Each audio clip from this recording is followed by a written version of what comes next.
So how would you fix a blurry image in a Lightroom on your Android? Let's talk about it. If you're new or first time on Foxtecc, make sure you subscribe so you never miss anything important. So obviously you can open up your Lightroom application on your Android device. Make sure it's ready and set up and all of that, right? But once you get inside, you'll be able to control and bring in your photos into the edit mode, right? So you'll be able to access your pictures right from the gallery or whatever, and you can perform some edits to it.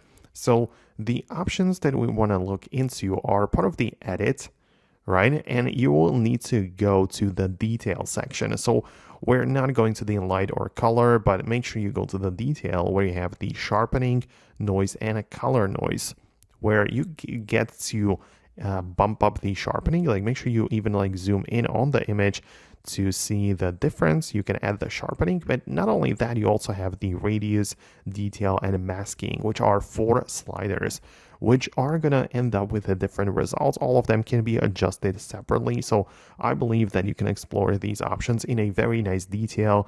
Also, we have the noise reduction and the color noise reduction, so that's something you might want to look into.